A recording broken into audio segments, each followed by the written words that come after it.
Okay, so before we get going, you may be thinking, who is she? So my name is Kelsey, and I am the Signal Boost coordinator with Reforest London. And Reforest London, if you're not familiar, we're a local environmental charitable nonprofit that partners with the community to enhance the environmental and human health of the forest city through the benefits of trees.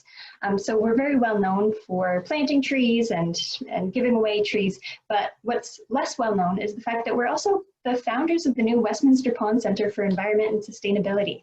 So it's a very exciting project for London.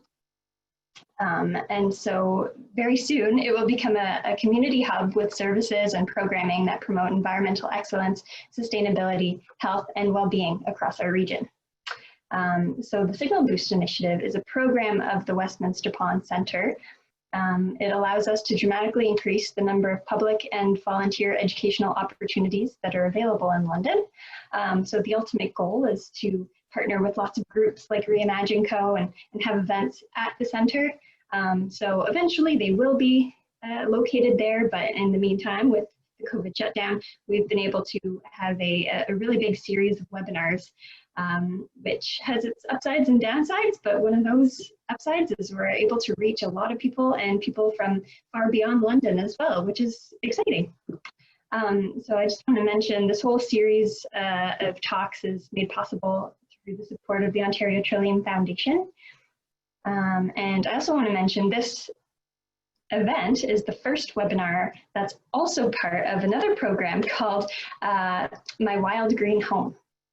So the Go Wild, Grow Wild Green Expo team is excited to bring wild and green adventures to you virtually through their new venture, My Wild Green Home. So as mentioned, this webinar is a part of the series, which is all about creating virtual experiences to go, grow, and get green safely at home. So together they're growing a movement for a healthy planet and a green future. So for more information about them, go to caroliniancanada.ca/expo. And next slide, please. And today, I'm sure you're going to enjoy this webinar, and if you enjoy it and you want to take to join for more of them, there's a big series of them coming up.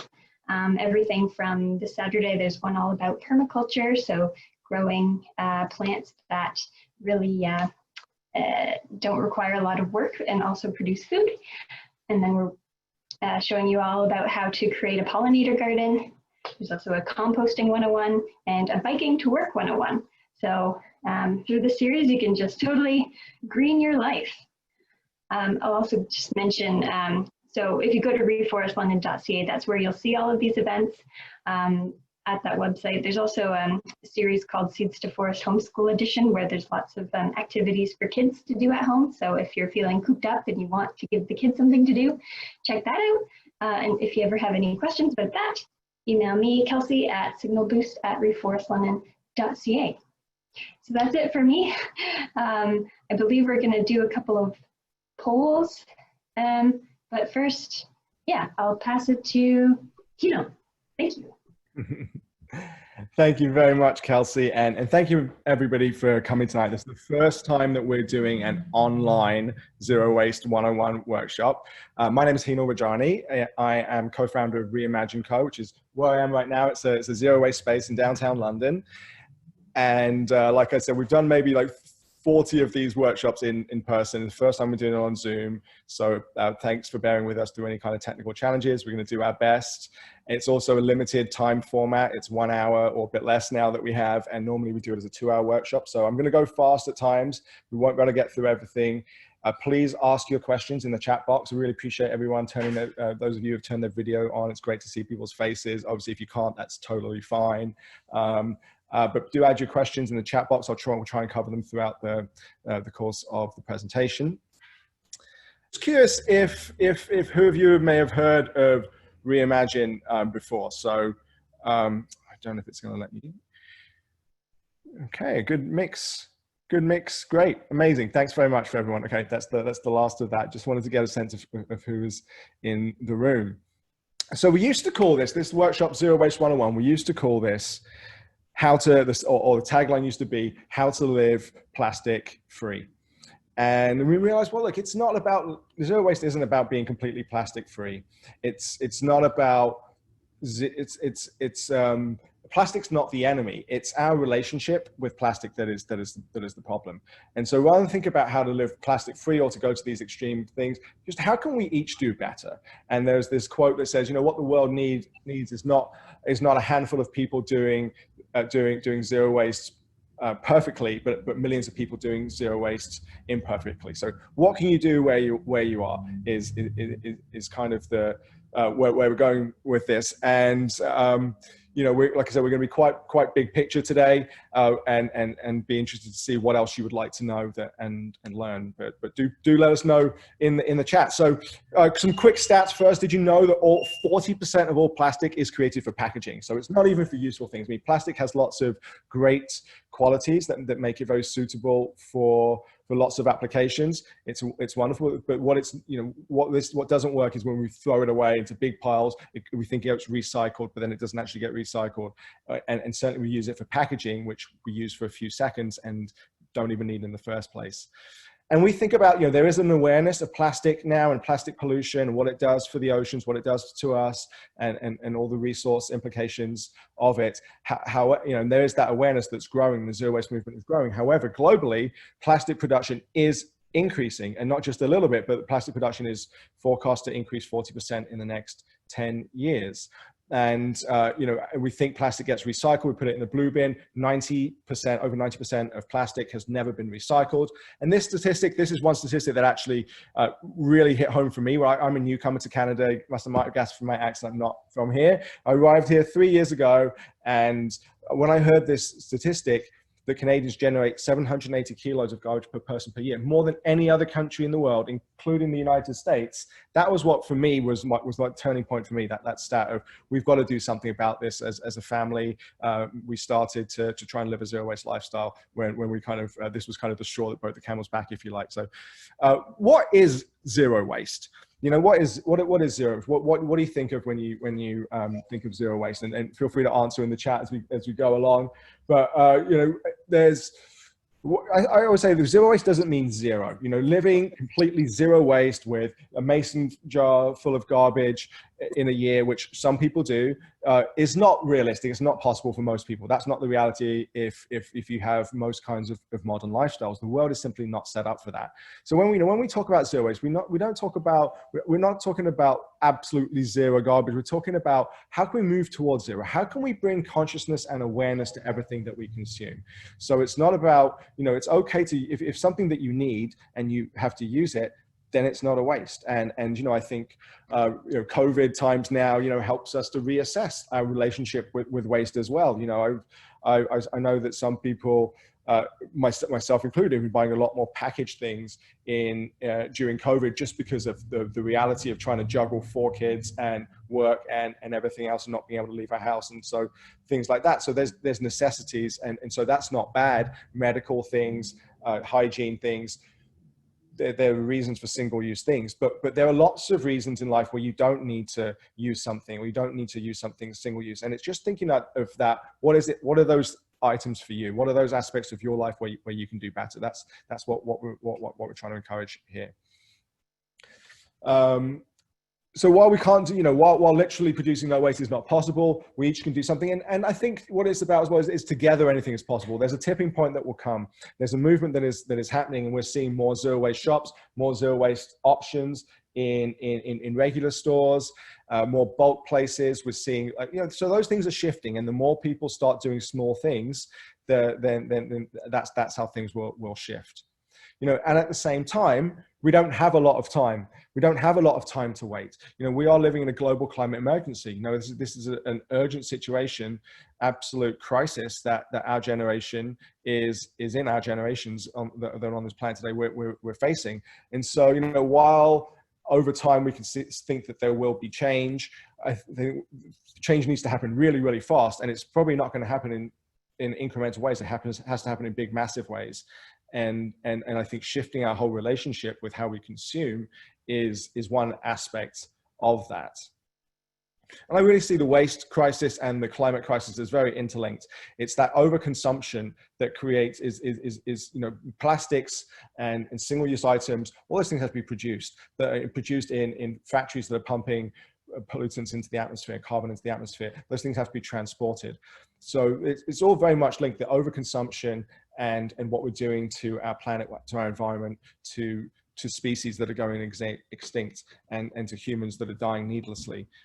It's all connected.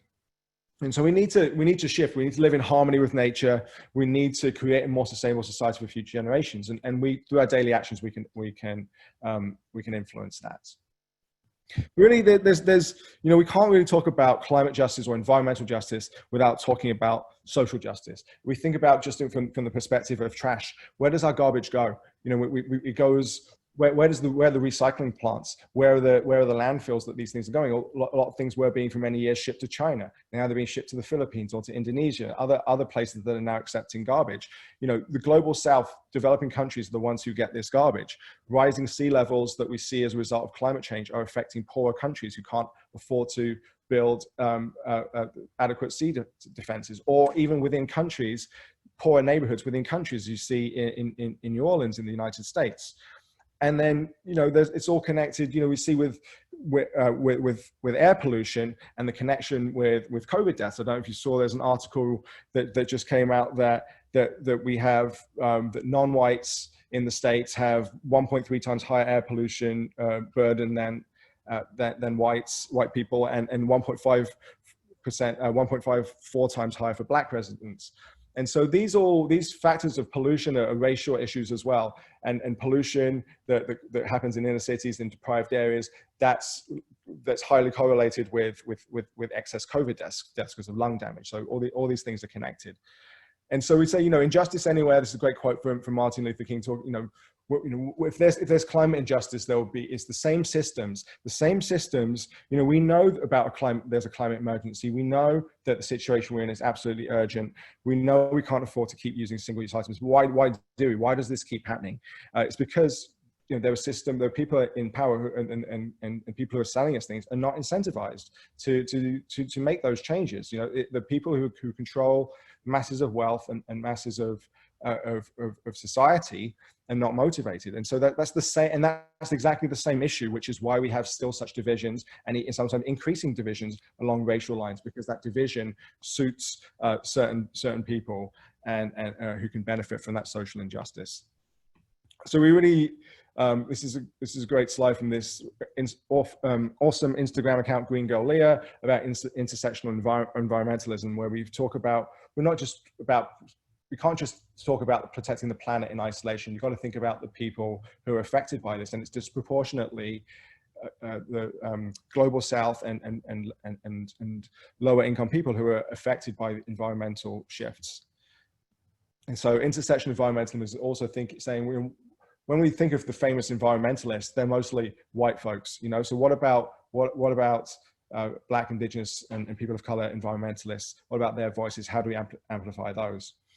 And I think, whatever movement we're in, or no movement, whoever we are, I think it's upon all of us right now to be actively anti-racist. And I saw this great TED talk the other day. Definitely check this one out. I don't watch a lot of TED talks as much as I used to. This one's excellent. Ibram Kendi, How to Build an Anti-Racist World. And he says this great thing about, there's no such thing as being not racist. And so basically, someone saying that I'm not racist is basically a racist who's in denial. You're either, in this world, you're either racist or you're anti-racist. As simple as that. And so what anti-racism is about is acknowledging your racism that you have and that you see, that you internalize and that you see around you, and how do we act from that place to be actively anti-racist. And that's something I've been thinking about, is, being a brown person doesn't stop me being racist, and dealing with my own racism and how that feeds into my work in the world. And I think that's something for us all as environmentalists or however we identify ourselves, it's upon all of us to do that right now. So when we talk about zero waste, so I'm going to go through now, like what are the ways that we can reduce our trash, and we might have heard like the 3 R's: reduce, reuse, recycle, right? That's the common it's a common saying that there is, but there's a lot more R's than that. And so really I want to show this kind of hierarchy, if you like, of ways to reduce our trash. And the first one is not about reducing, it's about refusing. The biggest thing is saying no to things that we don't need. And only so refusing, and then reducing, then reusing, and then obviously, landfill right at the bottom. So when we say just say no to disposable things, anything that you use once and so say no to single-use packaging as much, to the extent that you can. Say no to freebies, or you go to an event or something and people give you buttons or pens or flyers and things. But it's also refusing to take things that you don't need, whatever that is, and really assessing what that is for you. Refusing to accept the social norm that says you should take all these single-use things. So, things have shifted a bit with COVID, but you can use, for example, I would go into pizza with a plate, and I'd get a slice of pizza on a plate, and nobody else does that. Everyone, you get it in a box, or you get it in one of those little wedge containers, but you can do that. You can do that anyway. You can do it at McDonald's, you can do it at Wendy's, and wherever, even, and you can do it at the market, you can do it anywhere. So, and the way I found something that for me would just that was helpful is I would say to myself, if I don't have a plastic bag at the grocery store, if I don't have a reusable bag at the grocery store, I won't take a plastic bag. I'll just either buy less, or I'll carry all my stuff like this. If I don't have a reusable coffee cup with me, I won't have a coffee. I will. So I pretty much always remember my coffee cup now. So saying no to things that you don't need to say no to is the first thing. And then really simplifying, editing your belongings. It's tidying up with Marie Kondo, popular book, popular a TV show now on Netflix.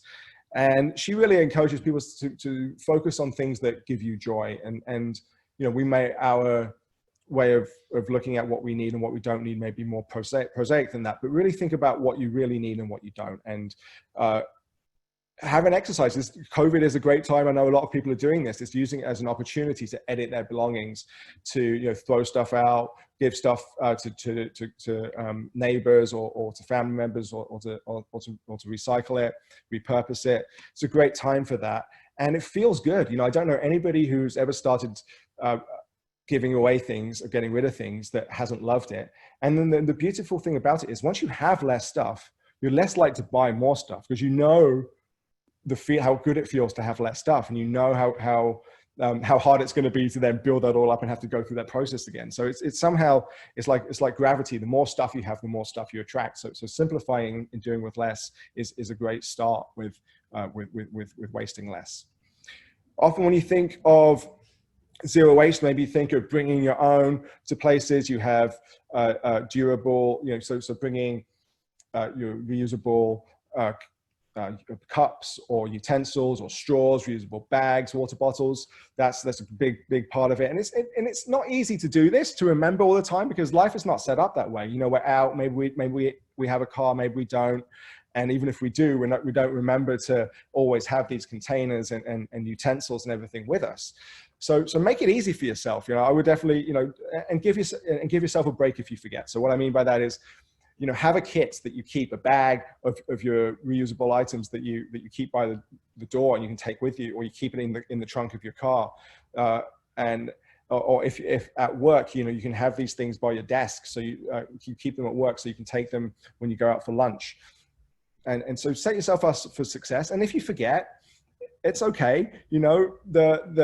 Think about, I'm 38 years old. I've had 38 years of conditioning of life is supposed to be easy. Everywhere you go, there's single-use things, there's single-use cup and utensils. So you think, oh, I'm supposed to use those because they're there. But it doesn't have to be that way. You can slowly over time deprogram yourself. It's a slow process. It's over time, but it's fun. It's a challenge. It's something that you can learn, and you'll learn, guaranteed you'll learn something about yourself as well through that process. At the grocery store is great. So this is Bulk Barn is a great store. I think for COVID they paused this. I don't know when they're going to do this again. But you can bring your own containers, and they'll check them, they'll weigh them, and then you can scoop as much as you want into them. It's a bulk store. They have thousands of products, and you can then you just weigh the products afterwards, and you only pay for what you have. There are more and more stores like this, markets. In London we have Lindy's and Quartermaster and other places where you can get food like this. And here at Reimagine, you know, we for what, you know, you could refill your cleaning supplies. We're closed for COVID, but that's another option. So look at places where you can do this and choose those places. You know, it's great because, you know, you don't really want your stuff in these plastic bags anyway. It's inconvenient in your cupboards, or you have to move them around when you get home. You can get, and then with bulk, you can get as little, as much as you like. So definitely look for ways you can get bulk. Farmers markets, Western Fen Market, Trails End Market, lots of other farmers markets are great places for this, also within London or wherever you are. Taking out for restaurants, this is my favorite, because, you know, sometimes you forget, but for restaurants, you for your leftovers, but also anywhere you go out to eat. And I said even fast food places, food trucks for sure. And, you know, I'm finding still during COVID, you know, the places are accepting, certainly coffee cups. Places are now, coffee shops that are open. I don't know about big chains like Tim's and Starbucks and things that maybe they're not, but I know local coffee shops are accepting cups. I haven't tried with plates and things recently. Oh, yep, no, I have taken a container to the market here and got my lunch on a container. So, you know, you can still do that with COVID. You know, COVID does have its own challenges with waste. You know, this is a story I saw in The Guardian, I think yesterday it was, about more masks than jellyfish, about all this waste that is ending up on the ocean floor. So I think, you know, be conscious of that, be aware of that. If you have to use disposable masks, make sure you're disposing of them properly. And you know, if you can use a reusable mask, they're very easy to make. Lots of YouTube videos out there. You don't really need any kind of skills, sewing skills to do them whatsoever. So consider reusable masks. Have a couple, so you can, you know, be washing them regularly as well. Would suggest that. But there's, you know, there are definitely some, like, definitely other things that you can do with during COVID. Still, when you go to the grocery store, you know, I've noticed that grocery stores, more foods are bagged than used to be. Like apples are now bagged at some places, which didn't used to be. But then you still have an opportunity to choose the fruits and vegetables which are unpackaged. And you know, depending on where you go, there'll be different options, but most places still you have that option. You know, where you can skip the ready-made options and meals. So that's a big source of waste. And so, you know, when my wife and we started on our zero waste journey, which was, you know, just a couple of years ago, we thought that it was going to be expensive because we would have to go to lots of specialty grocery stores to get, you know, zero waste milk over here, zero waste cheese over there, you know, in, you know, those things, you know, may be more expensive, but overall we were saving 1/3 on our monthly grocery bill for our family of 6 by the simple fact that, you know, we were not buying these processed foods, which are probably not super healthy anyway. And you know, we were making things from scratch, which does take time, but it's, you know, you pay a lot of money for someone else to cook your food and put it in a packet, and it's the lowest quality ingredients, and it's, you know, it's not so great for you. And so, you know, we realized actually saving money by getting whole foods and cooking things ourselves. So that's something you can be doing now. A lot of people are experimenting with those who do have extra time at home, who are in that fortunate position to, and a good thing to do with your kids as well. If you have kids, a good thing to do with your partner is to cook some food and learn how to make tomato sauce from scratch or bread from scratch. And, you know, once you have that, nut milks are great things to, you know, oat milk is so easy to do, and it tastes great and it's cheap. And so, you know, lots of things you can do during this time. And, you know, if you can't find things zero waste and you can't find things bulk, then consider like paper packaging instead of plastic packaging, or getting things in glass. Someone just asked in the chat, is there somewhere we can get bulk milk in London? Nope. It's something that we have looked for. I'm now vegan, so I don't drink milk, but for a long time my wife and I, we were looking for milk. I know a while back she did have something where she had an arrangement with a local farm, and I don't know if this is strictly above board or not, but I know you can do that, where you can get a group of families together and you'll go get direct from a local farmer. That's one way. But bulk milk was something that we were looking at offering in our store. but probably not going to do it but with the vegan thing.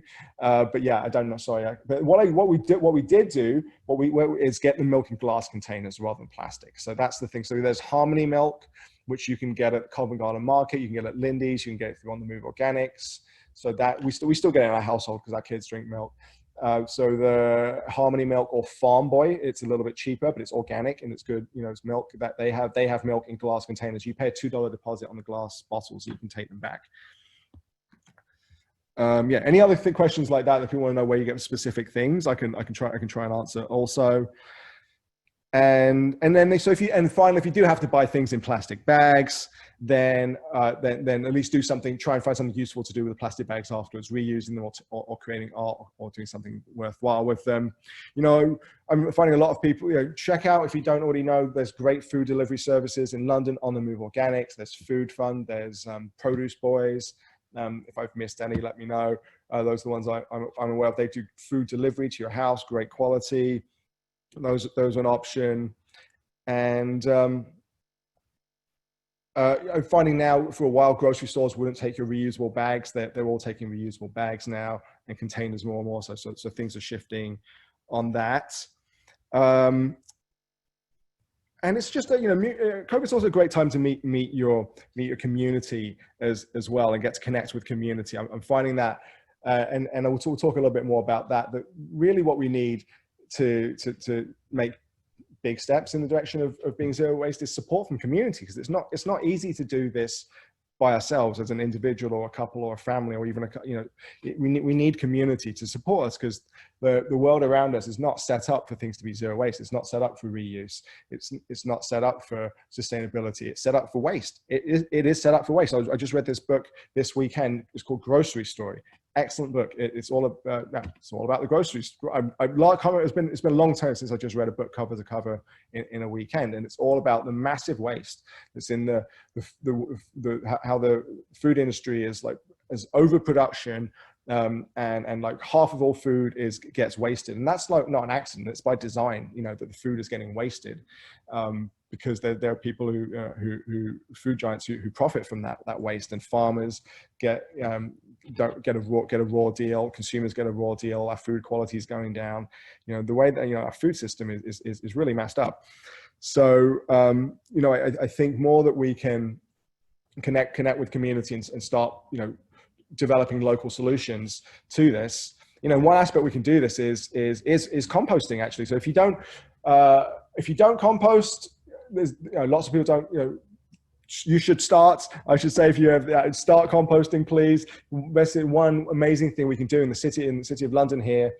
Out of our waste every year, 40% of it is food waste in this city. 40% of our waste that goes to landfill is food waste. So not only is that not really a good thing to have in landfill, it fills it up and it's generating methane and all this. That's nature's gold. You know, that fertilizer from food scraps, you know, should be used as compost. You know, that should be feeding the next generation of food, and nature's designed that way or evolved that way to have this cycle of nutrients. So please start composting if you can. If you live in an apartment building, it's challenging. If you don't have much space, it's challenging. There's this great app that will help with that. Sign up. Not a lot of people have signed up in London to this. Share Waste is the name of the app, and it's basically an app that will free system that'll match you with somebody. So if you have a composter in your backyard and you've got, you know, you'd appreciate extra food scraps to generate more fertilizer, more natural, yummy fertilizer, you can put yourself on this map. And then say if your neighbor down the street has food scraps but doesn't have a composter, they can put themselves on the map and connect with you. So you meet your neighbors. Yeah, it's a win-win for everybody. Another option to this is Urban Roots, wonderful local nonprofit who have an urban farm here. They have just started accepting food scraps as well. So you can drive your food scraps out to them in East London. And they'll happily accept them, and you can check out their awesome urban farm and help work on the farm as well.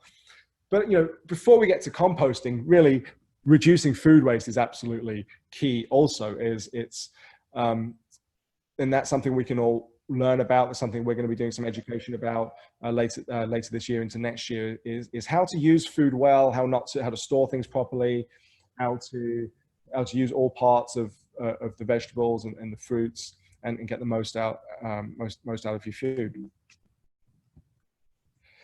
So another way to reduce waste is recycling well. So I want to be clear, recycling is absolutely not the solution. I really sometimes think that, when I first came to Canada, I thought, oh, this is great. We have all these blue bins, and I realized people are putting out 3, 4, 5, 6 blue bins every week, some families. And I'm like, this, just because things are getting, recycled, it's definitely better than items going into the landfill. But it's definitely not the solution. It's not a long-term solution. What I mean by that is, especially like plastics, when plastics get recycled, they don't get recycled. A plastic bottle doesn't get recycled into another plastic bottle. The plastic bottle becomes something of lower value, gets downcycled into a garbage bag or something like that gets used once and then thrown away. There's not an infinite time or anything close to that you can recycle plastic bottles. Once or twice, absolutely at the maximum. And the amount of energy it takes to transport all this garbage with all these trucks and then process it, these huge facilities, and then ship that back. Recycling is I think sometimes it's been a disservice to the environmental movement, because people feel good about themselves that they're recycling, or maybe they're not just recycling, but they're sorting things properly. But actually, it would have been much better to never to use that thing in the first place, or to use a reusable alternative. One really cool app is called Recycle Coach. It's available on iOS and on Android. You can check that out. That'll tell you, you can just put in a name of something like batteries or drywall or plastic bottles, and it'll tell you how to recycle them, whether that's through the city or through some other specific service. So check that out. Next way of reducing garbage is buying, this is, again, not always easy to do, but buying better quality things, buying better things, buying used things, repairing things, swapping things, getting things for free. There's a lot of great things. Kijiji, you probably all know about. Free Cycle is like a free Kijiji. Something I've seen a lot of in the last few months is these Buy Nothing groups. So I don't know if you, on Facebook, you go to Buy Nothing Downtown, Buy Nothing Woodfield, Buy Nothing Old South, Buy Nothing Old East, Old North. I don't know how many. There's quite a few in London. There's many of these Buy Nothing Facebook groups where I've just gotten loads of cool stuff on there. Even like we got some sod for our garden. Just in the last couple of weeks, I've got a TV. What else did I get? Got some just empty notebooks for my kids to doodle in. People offer things that they don't need anymore. You can ask for things that you need that maybe someone has lying around their house. Of course, it builds community. You do it all contactless, like porch pickup. So check out the Buy Nothing groups. Repair Cafe is a great movement. It's a global movement. We were for a long time having them here, Reimagine, up until COVID. Every month, you could bring your broken items. You have a broken toaster or curling iron or chair or lamp or pair of jeans, and we have skilled sewers, we have skilled electricians, and normally like 5 to 10 fixers, volunteers from the community, everyone who are here, and from 6 to 8 the first Thursday of the month, and who just repair your things for free, and or do their best to repair them. And sometimes they can, sometimes they can't, but more often than not they can, and they can help you learn how these things work, so that next time if it breaks you can repair it yourself. So check Repair Cafe soon as we can. I'm not sure when that will be allowed again with COVID, just with social distancing things. Maybe we can do that, but that's another great thing to look at. In London as well, we have a toy library at Childreach, which is amazing. They're still operating now with, they're just doing a curbside pickup service for toys at Childreach. We have a food co-op in London, which is a great place to get zero waste groceries as well. Yeah, lots of opportunities, and buying better things where you can to so that things last, that they can be repaired. If you look at a refrigerator from the 1950s, it's probably still working today. If you look at the refrigerator from the 1990s, it's probably not working today. So that's not right. Something might be wrong there. I can say the same thing about a car. A car from the 50s, if it's been looked after, it's definitely still working today. A car from the 80s, like pretty unlikely that's still going to happen. So when we can afford to do so, doing that. So gonna kind of take a little pause there. Any zero waste tips that anyone? I'm gonna take a little pause for some questions, maybe if anyone has any questions, or we don't really have time to go into like hundreds and hundreds of zero waste tips, but there's just, I think if I can share one thing, it's just there's so many things out there. Just look on Google, look on Instagram, look on Facebook. There is so much out there. Just be curious. There are new things all the time. And then when you find them, please share them with us. So we have Reimagine Co. We have our Facebook. We have a Facebook page. We have an Instagram account. We also have a Facebook community group, and we can share details of it in the chat maybe or over email. We have a Facebook community group that is just about asking questions and sharing tips. And it's over 800 people that are in that group, I think, or 700 or something like that. Yeah, it's just exactly for that. Sharing. So question: how do you compost non-plant food waste like meat? So that you can get, there's one type of composter that you can get. Well, one that you can get easily here, which is called a green cone digester. The city used to have those. So the city of London offers composters at hugely subsidized prices, because they should be 150, 200 bucks, but the city subsidizes them. So they're just 35 bucks. You get them in the Enviro depots. I don't know the COVID status of that right now, actually, if you can still do it, but maybe, I don't know. But you used to be able to, for $35, go to Enviro depots in the different corners of the city, and they have different types of composters. And the one that is called a green cone, it's technically, it's not a composter, it's a digester, which means that as well as producing like the kind of matter, the brown compost, it also produces liquid, which is like highly dense nutrient profile.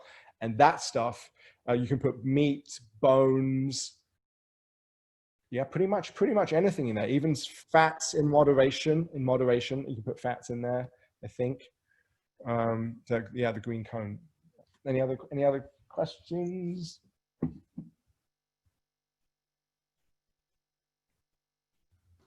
I'm keeping an eye on it, and there's one question about where can you get zero waste or low waste potato chips? Any suggestions? I'm so glad somebody asked that question, because this is a dream of mine to have zero waste potato chips, because they're before I lived in Canada, I lived in India for 2 years, and there you can get potato chips. There's just, you can get everything, but you can, there was just a shop that it had these big tubs of potato chips, and you would take a container. If you didn't have a container, they had plastic bags, and they would scoop out your potato chips. So you pay by weight. Perfectly possible to do that. I've never seen it in this country.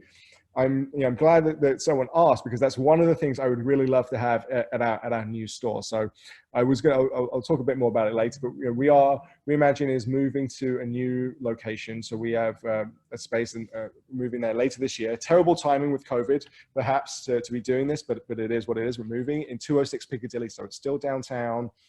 It is a bigger space, and it will give us the possibility to do some kind of food items. And so our goal is to have a full grocery. Someone asked, we have parking. We have 8 parking spots of our own, which is like, by downtown standards, that's like 100, because it's so hard to find parking here. And then we do have a parking lot right next to it, which I'm actually trying to work out some. I'm hoping that we can find a way that we can use that parking lot also for overflow. So hopefully, yeah, fingers crossed, there's at least 8 parking spots. So so yeah, one of the things we want to start doing some kinds of foods, and really looking for people's input to that.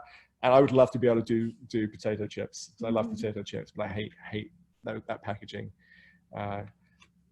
Any other questions like that? Or I mean, cheese, if anyone's asking, cheese comes up a lot. So cheese is, you can get that at any grocery store at the deli counter. Actually, you go to Farm Boy or Loblaws or anywhere, that they'll put it in your container. Yeah, one person suggested they have homemade potato chips at Farm Boy, and they mostly come in paper bags, which is a little better, I guess. They do. They come in paper bags, but the paper bags has like a little plastic window on it. So I'm not sure how much. I do get those when I can. I do love those chips. So if I need to get chips, I go for those myself. But it does have a little bit of plastic on there. Yeah. Back to the composting topic. Someone said, "What can you do for chicken or beef bones? Can you compost them, or do they just have to go in the garbage?" I thought that you could put them in the green cone. So someone can probably maybe do Google and check that out. But that's what I've heard too. Pretty sure that, because we did used to do that at our house. I've heard even pet waste. You may have said that earlier, but yeah, pet waste is definitely a challenging one. So I'm not sure about that.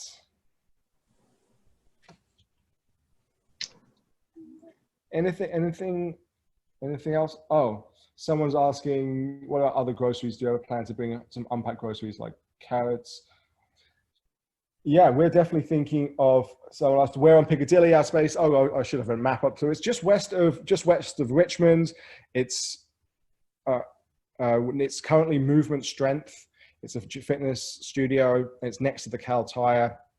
So that's the location.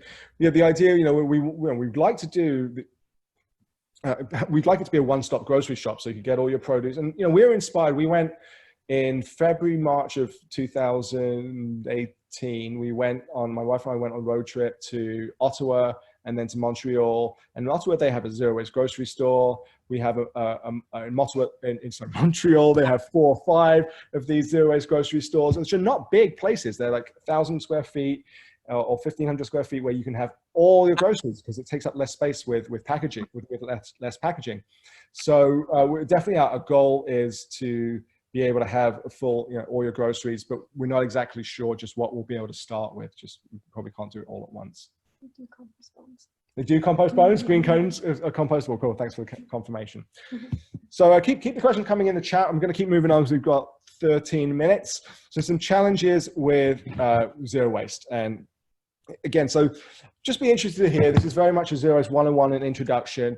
We're probably going to be doing more of these online workshops since since COVID is what it is. But we'll probably do something more on zero waste swaps specifically. We'll probably do something more definitely do something on composting specifically, and definitely see what other interests people have. But challenges people have with children, we have children of our own, and know that it goes back to this point of like having grace for yourself and being being flexible. Like know that kids need candy sometimes, and kids need also to keep up with their peers, and so have some flexibility with that, but also use it as an opportunity to teach them, educate them, cook together with them, come up with alternatives with them, help them understand about what's going on in the world and why this is necessary. But know that there's flexibility. Pets, I think, is a big challenge. I don't fully know the answers to that. I don't have pets myself, but I know that is something people challenge, that people find challenging. If you have roommates and you're trying to live zero waste, can be very hard, very frustrating. I've had roommates in the past who wouldn't even recycle, think that I'm crazy just for recycling. Like, for God's sake, put the beer cans in the recycling. It's not that hard. But I think start where you can, do what you can. So you maybe you can't even convert them. You maybe can't even do anything with them, but maybe you can, each time they put the cans in the garbage, you just take them out, or eventually maybe they'll notice, or just choose your battles. And I certainly think that I could spend hours and hours and hours talking to some person who's never going to listen, which, if there's someone I care about, I will continue to do that. But maybe you could also spend that time talking to people who are more open to doing it. So that's a choice for you to make yourself.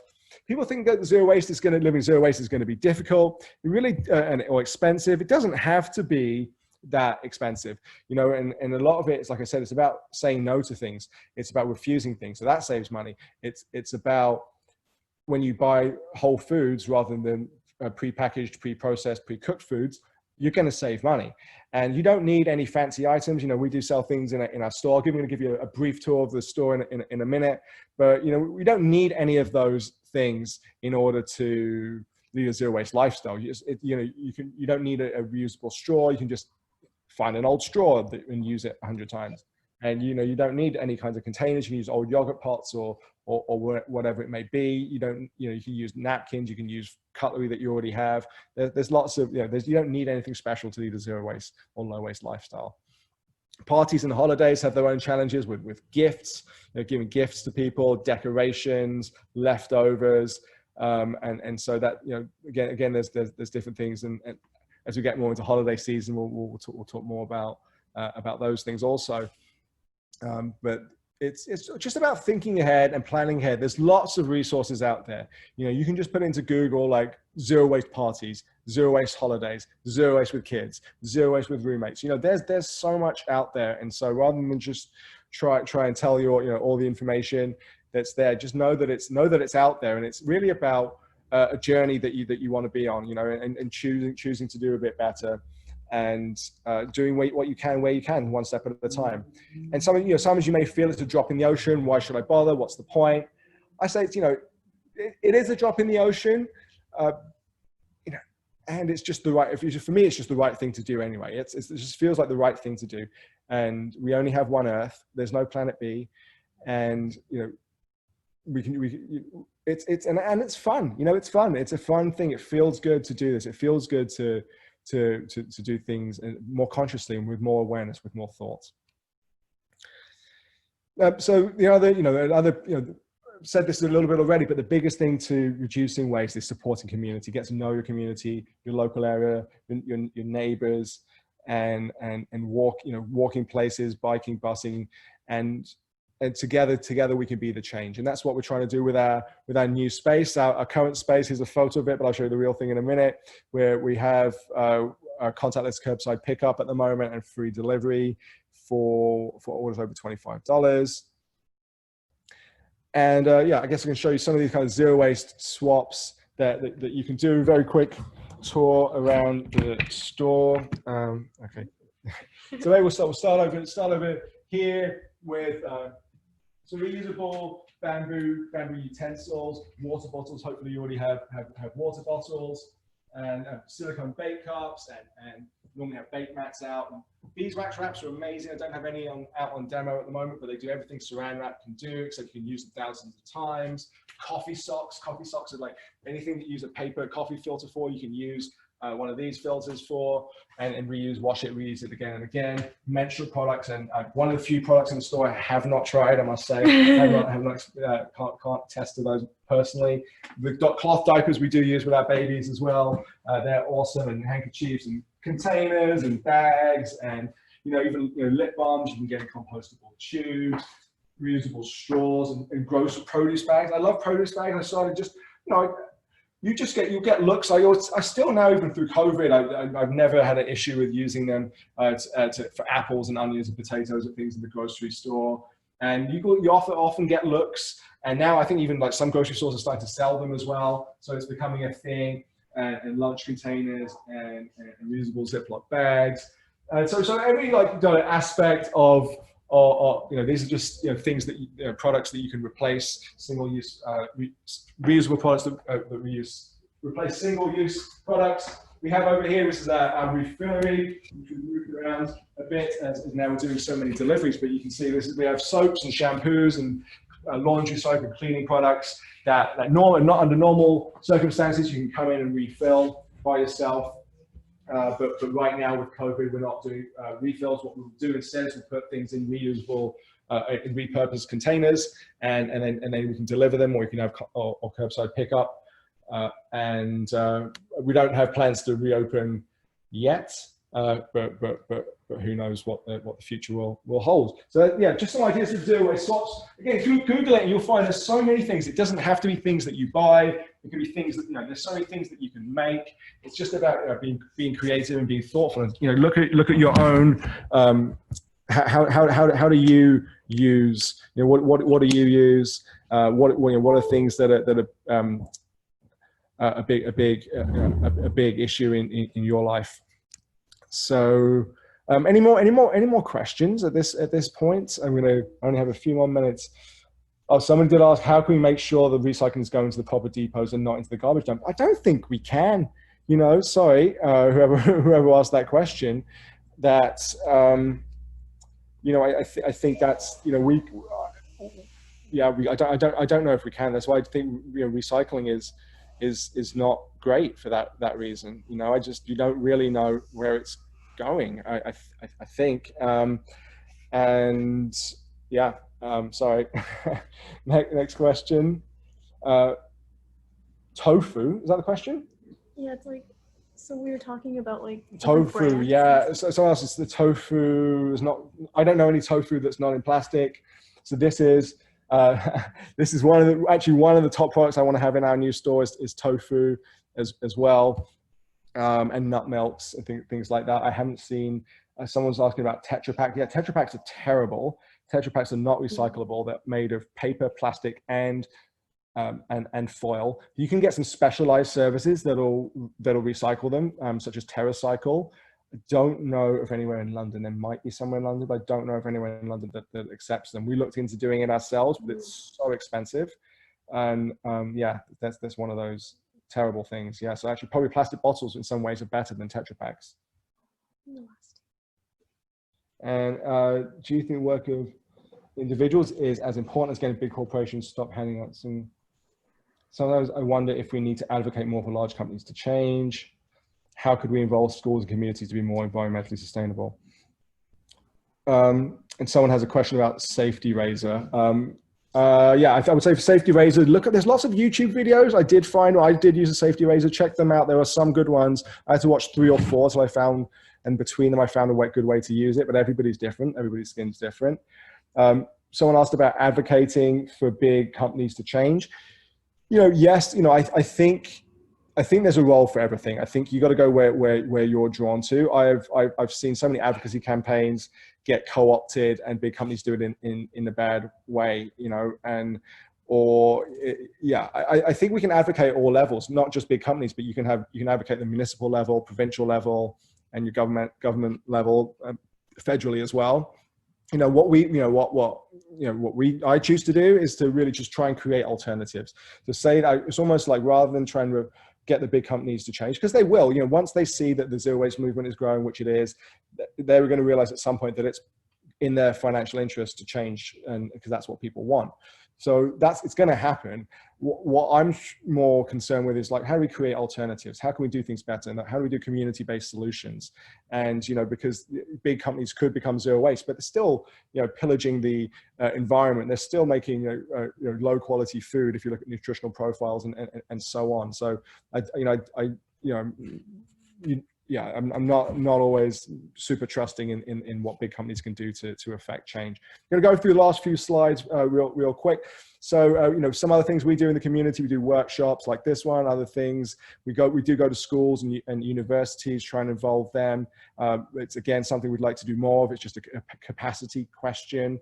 If anyone has any ideas for funding or any connections, that's always something that would be helpful to us, because we don't have a lot of staff to do all the things that we want to do. We help events like Sunfest. We were going to have 250 volunteers at Sunfest this year.